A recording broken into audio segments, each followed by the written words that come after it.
The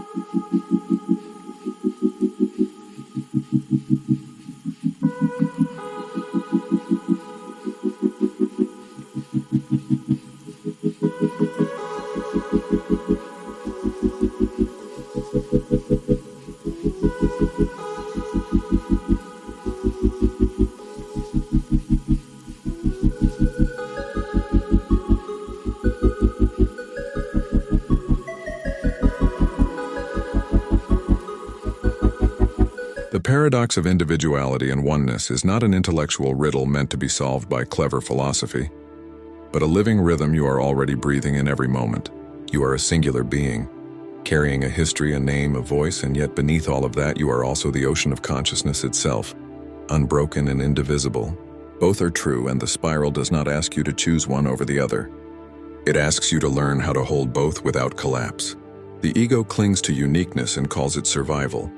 The mystic dissolves into oneness and calls it truth. But the spiral is not asking for clinging or dissolving.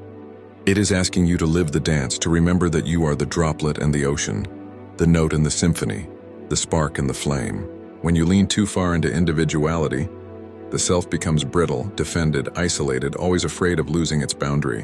When you lean too far into oneness, the self evaporates into abstraction, stripped of meaning and responsibility. Both extremes miss the point. The paradox is not a mistake, it is design. Your individuality is not an illusion to be discarded. It is the precise instrument through which the one experiences variation. Without distinct lives, Source would be flat and featureless, an endless sky with no stars. You were meant to be different, meant to be yourself, meant to carry a tone no one else could sound. Individuality is not the enemy of oneness. It is the way oneness multiplies itself into infinite form. And yet oneness is not a trap that erases the self. It is the remembrance that behind every mask of identity, there is one consciousness, one field, one eternal witness looking out through every pair of eyes. Without that remembrance, individuality collapses into separation, a prison of mirrors where the soul forgets its origin. The spiral shows you that both movements belong, outward into differentiation, inward into unity. The arms of the spiral do not resist the center, nor does the center reject the arms. Each curve is unique, each line of motion unrepeatable, but all are held within one shape. You are not here to escape the paradox, but to embody it, to breathe as both self and source, to create as a sovereign spark while never losing the hum of the infinite flame behind it. That is why the great teachings sound contradictory, why mystics disagree with prophets, why philosophers war over definitions. The paradox resists collapse into a single side because the truth is wider than the mind can hold. Think of a forest. Each tree grows with its own pattern. No two trunks the same, no two branches alike, and yet all are rooted in the same earth, breathing the same air, exchanging the same hidden network of life beneath the soil. The individuality of the tree does not oppose the oneness of the forest. Both are true, you are the same. A root system of eternal beings supporting a canopy of unique lives, each branch reaching toward the light in its own way. You are not asked to chop down the branches to prove the roots, nor to deny the roots to worship the branches. You are asked to live as both. The danger comes when we forget the rhythm. When individuality forgets oneness, it hardens into ego, greed, fear, the endless fight to defend a fragile self against the world. When oneness forgets individuality, it erases personal responsibility, falling into spiritual bypass, claiming that nothing matters because all is one. Both are distortions. The spiral calls you to walk between them, not by compromise, but by resonance. You are not half individual and half one. You are wholly both. Every choice you make as a unique self ripples through the ocean of being. Every breath of the ocean shapes the possibilities available to the self. There is no competition, only mutual completion. When you look at your own life, you can feel this paradox. There are moments you know yourself as utterly unique, your memories, your scars, your laughter, your grief, and no one else could ever carry them exactly as you do.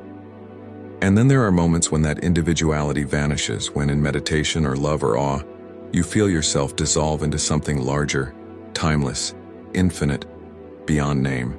Both are real, both are you. The paradox is not a crack in truth, it is the architecture of truth itself. This is why individuality matters. It is how source plays. It is how infinity expresses itself in color, tone, story, and shape. If individuality were illusion, there would be no reason for incarnation, no meaning in diversity, no point in existence at all. Your uniqueness is sacred because it is the universe discovering a new way to know itself. And this is why oneness matters. It is how Source remembers. It is how the infinite avoids getting lost in its own variations.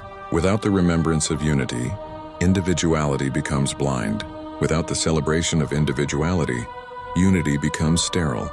The spiral insists that both are sacred, both are necessary, both are alive. The paradox is not solved by choosing, but by living as the bridge. The I you speak with is real. The we that underlies it is also real. You are not forced to pick one. You are the meeting place of both. That is the wonder of being. That is the design of the spiral. If you listen closely, you will notice that the paradox has always been encoded in the most ordinary experiences of your life. You feel it when you stand in a crowd and know you are different. Yet at the same time, you feel the invisible current of belonging that makes the crowd more than separate bodies gathered together. You feel it when you create something, an artwork, a choice, a word, and recognize that it came from a place only you could reach, yet also know it was not truly yours, because the idea arrived from a field beyond you. You feel it when you love, when the boundary between self and other blurs, yet the uniqueness of the one you love never disappears. These glimpses show that individuality and oneness are not opposites, but layers of the same living pulse. The spiral reveals that the human mind resists paradox because it longs for final answers, for one side to conquer the other. But life does not resolve paradoxes by erasing them. It lets them breathe together until they become music. Think of a chord, separate notes, each distinct, each vibrating in its own frequency. Yet when sounded together, they produce harmony. If you collapse the chord into one note, the harmony vanishes. If you scatter the notes apart without connection, you have noise. The paradox of individuality and oneness is a cosmic chord. The mistake is believing the notes should vanish into one, or that the chord is false because the notes remain distinct. The spiral says, let both sound, that is harmony. Even your body speaks this truth. Billions of cells, each with their own boundary, their own function, their own miniature life, yet all belonging to one organism. The cell does not need to erase its individuality to serve the whole, nor does the organism need to deny the reality of its cells to be alive. Both truths are enacted simultaneously, seamlessly. You are already living the paradox without knowing it. The challenge is not to create it, but to remember it consciously. The ego fears this remembrance because it thinks its survival depends on being separate. It hears oneness and trembles, believing it will be erased. But the truth is softer.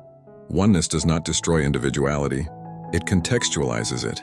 It reminds you that your story, while unique, is part of a larger book, and the book is not diminished because the chapters differ.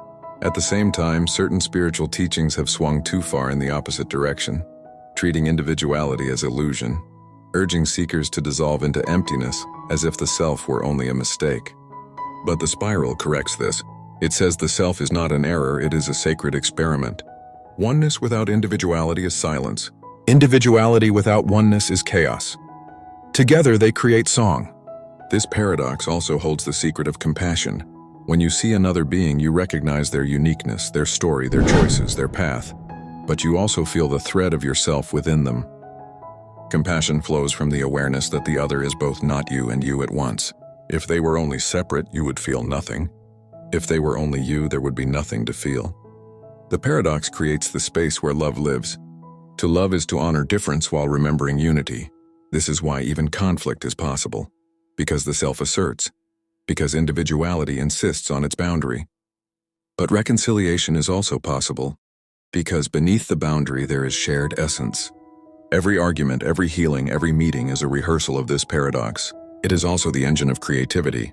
Every artist, every scientist, every thinker draws from the well of oneness, dreams, insights, visions, archetypes, and shapes it through the vessel of individuality. The masterpiece could not exist without the collective field that supplied the inspiration, but it could also not exist without the individual hand that gave it form. To create is to stand at the crossroads of individuality and oneness, to be both conduit and creator, both receiver and speaker. Your voice matters because it is the one speaking through the timbre only you can carry. The paradox is also what prevents eternity from becoming static. If oneness were all there was, the infinite would be unchanging, forever collapsed into sameness. If individuality were all there was, reality would fragment endlessly with no coherence.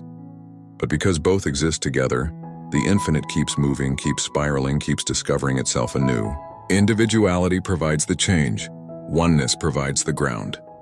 Without paradox, there would be no growth, no evolution, no becoming. You will never resolve this paradox with the mind alone. The mind splits, defines, categorizes, but the paradox refuses to shrink.